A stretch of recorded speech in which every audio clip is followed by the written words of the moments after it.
Salut à tous, c'est Oriaz. Aujourd'hui, on se retrouve pour une nouvelle vidéo et c'est la vidéo du Shaman Evolve. On va jouer le Shaman Evolve en wild et on va voir ce que ça va donner. Je pense faire deux trois parties, on va voir, ça dépend de la longueur des parties quoi. Donc on verra bien sur quel match-up, je vais vous expliquer comment jouer le deck. Et puis je vous laisserai la liste dans les commentaires normalement, ou alors dans la description, selon vos envies. Je pense à la laisser dans la description. Alors là, je vois un Rexar, je me dis, soit c'est du chasseur spell, soit ça doit être un chasseur mecha. J'ai plus peur du chasseur mecha, parce que j'ai pas un deck si rapide que ça. Mais bon, là j'ai une main pas ouf. Je pense que je vais enlever les deux évolutions et l'esprit de Jade. On préfère récupérer des T1, des T2. Je vais garder la griffe de Jade parce que c'est un bon T2. Après, comme on a pas mal de T2 dans le deck, on n'a pas besoin de. Enfin, la surcharge, elle nous fait pas grand chose, quoi. La surcharge, on s'en fout un peu parce que bon, voilà quoi. C'est un petit désavantage, sachant qu'on a le portail du Maelstrom au cas où qu'il nous fasse des petits mechas. Donc là, on débute bien avec une 1-2 et une 1-1. Neneuil qui vient sur les pirates, donc la 1-2 est un pirate. Voilà, je m'attends bien à un monstre errant ou un piège explosif et c'est ni l'un ni l'autre. Alors qu'est-ce que ça peut être? Ça peut être un tir meurtrier qui fait 4 points de dégâts quand je joue une créa, ou alors un piège, je sais plus comment il s'appelle, le piège qui fait que ça fait une 6-6 quand je joue 3 créatures de suite, enfin 3 cartes de suite pendant le même tour. Ouais, donc là le deuxième secret c'est sûrement un piège explosif ou un monstre errant. Généralement, là, quand je tape, normalement, il va se déclencher. Monstre errant. Ah, une 2-4. Bon, ouais, il est pas si mal que ça. Ah oui, ça peut être un freeze. Ah non, ok. Ça fait une 2-3. Voilà, 2-3, j'en ai un peu rien à faire pour le moment. Bon, je pense que je vais la tuer quand même, hein. Je vais balancer Neneuil dedans et ma tête. Et après, je vais aller en face. Donc là, le but, c'est de descendre le prix des choses venues d'en bas. Parce que après, quand elles sont gratuites, on peut faire des combos avec les évolutions et faire des gros boards en un tour, quoi. Donc là, pour le moment, je vais pas les jouer mes choses venues d'en bas. Je vais attendre de jouer mes totems. Et une fois que je les aurai joués, bah, ce sera bon. Donc là, je pense que je vais jouer totem de vague de mana.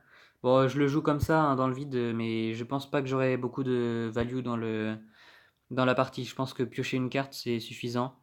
Et je sais très bien qu'il va le gérer, mais j'ai pas trop de gestion dans mon deck à moi. Donc ça va être une carte morte dans ma main assez vite. Donc c'est pour ça que je la joue. Là, je pense qu'au prochain tour, je vais faire défenseur de but de pierre et totem. Enfin, un pouvoir héroïque plutôt. Et on va voir ce que ça donne. Donc là, sur le but de pierre, on a ouais, un 6 vol de vie. Ça peut être bien pour tempo. Après, la mini exorciste, ça sert à rien. Et la 2-5, elle peut être cool. Je pense que je vais plutôt prendre la 2-5 d'ailleurs. Ça fait un meilleur body. Elle peut pas être la cible de sort et de pouvoir héroïque, sachant que son deck, ça a l'air d'être un full sort.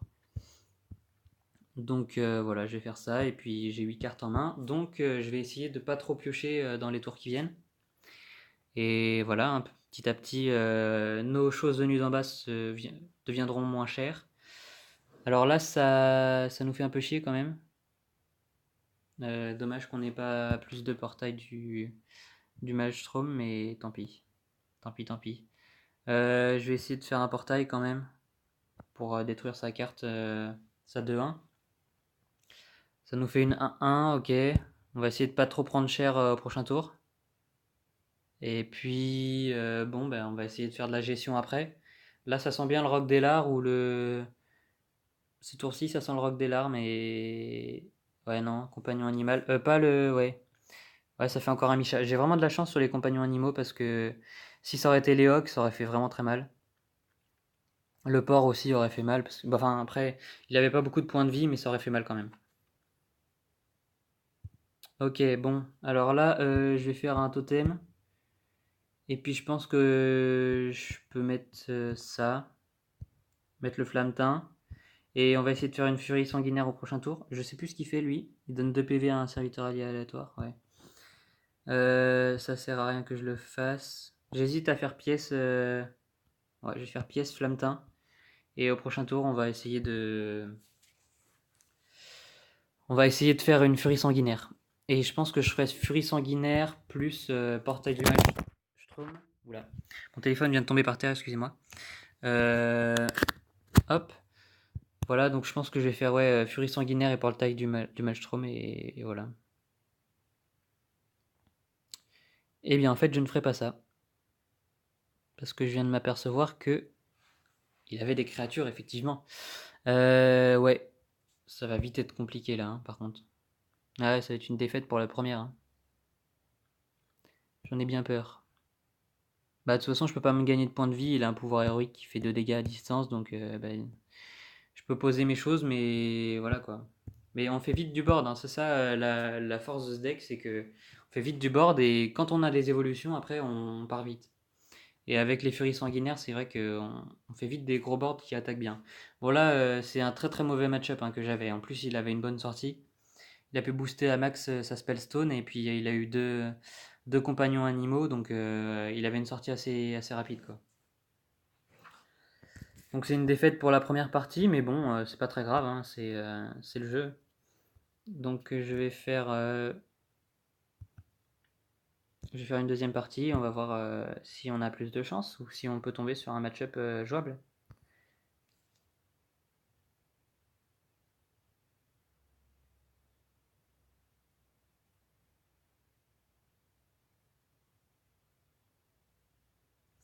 Donc ça charge. Encore un chasseur. Je vais regarder si c'est pas le même joueur que tout à l'heure. J'ai pas retenu son. Ouais, non, c'était Boulawan. Ouais, non, c'était pas lui. On peut peut-être espérer qu'il joue. Ouais, je sais pas. Les chasseurs, c'est vraiment des mauvais match-up, hein. Avec notre deck, on les aime pas trop, les chasseurs, généralement. Mais bon, on va tenter de s'en sortir. Alors, bon, tour 1, j'ai pas de tour 1, tant pis. J'ai un bon tour 2, ça c'est un très bon tour 2, le totem primelron. Parce qu'il est assez dur à gérer en début de partie. Bon, après. Ah, c'est un chasseur méca. Bon, il a l'air bien déterminé. Là, ça commence dur. Je pioche Noneuil, c'est pas très bon signe ça.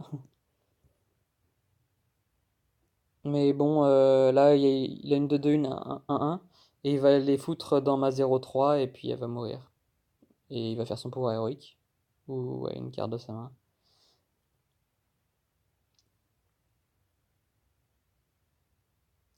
Voilà, ma technique, ça va être de jouer des totems hein, pour réduire les choses venues d'en bas et essayer de les choper.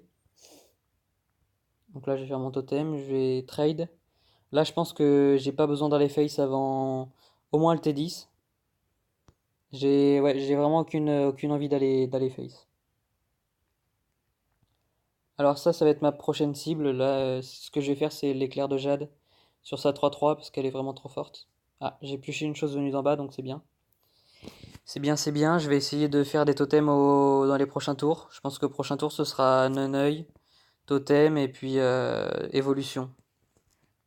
Et on verra ce qu'on a. Ok, déchiqueteur piloté. Bon, ça c'est un peu... Je pense que ça va être encore très compliqué de gagner cette partie, hein. Je vais aller face du coup pour optimiser et là on va croiser les doigts. Ok, une 1-4. Je pourrais même refaire une deuxième évolution mais je sais pas si ça sert à quelque chose. Maintenant je vais perdre un mana vide à cause d'elle. Je pense que j'en refais un. On va voir ce que ça donne. Ah j'ai une vol de vie donc ça c'est cool. Chaque fois que vous ciblez ce sort, il inflige 3 points de dégâts à un adversaire aléatoire. Bon ça c'est bien. Ça peut être bien, ça fait un bon body. Après je pense qu'il va foutre sa 4-2 dans ma 3-4. Ouais non il va les face. C'est pas, enfin, les chasseurs méca, c'est pas le genre de personnes à aller trade vos créatures. Généralement, ils vont juste aller face et voilà quoi. Prochain tour, je vais faire totem et choses venues d'en bas. Je vais voir selon ce que je pioche, mais je pense que ce sera ça. Si on veut vraiment avoir des provocations là pour se sauver. Ça sent la défaite, malheureusement. Parce que c'est ouais, c'est une 9-8. Là, il me fait pas mal de dégâts. Je regagne 3 PV quand même. Bon. Donc, totem. Faites toujours les totems avant la chose, hein. Ça, c'est primordial. Et puis, voilà. Ok, une écuyère. Je pense que je vais aller dans la 3-3, hein. On veut éliminer toutes ces façons de faire des dégâts. Là, ça va être un peu compliqué si je chope pas la furie sanguinaire. Alors, en plus, il met une provocation assez chiante à passer. Parce qu'elle a un bouclier divin en plus. Là, il va taper la 9-7 dans la 5-5. Et prochain tour, je vais me prendre un grand coup de 9-7 dans la tronche. Enfin, de 9-2 du coup. Ouais, ça va être un peu compliqué là, cette fin de partie. Moi, je vais faire ça. Et puis, ben, on va espérer survivre un tour, quoi. Enfin, après survivre un tour, il nous met déjà 12. Donc, je vais capituler. Hop. Bon. Ben, c'est pas très révélateur là parce que on se prend que des chasseurs aggro. Donc, enfin, le chasseur spell n'était pas un chasseur aggro, mais on se prend que des match-up assez compliqués. Donc, ça va être un peu chiant. Et c'est pas très intéressant de voir des défaites, mais c'est le jeu, hein, c'est le jeu du wild, hein. Le wild, c'est réputé pour ça, hein, ça va vite. Et du coup, je pense que je vais arrêter la vidéo. Et on se retrouve la semaine prochaine, sûrement pour une nouvelle vidéo. Et la prochaine vidéo que je ferai sur Hearthstone, ce sera soit le chasseur impair, soit le Maligos, soit le voleur Maligos. Donc je vous montre vite fait mes decks.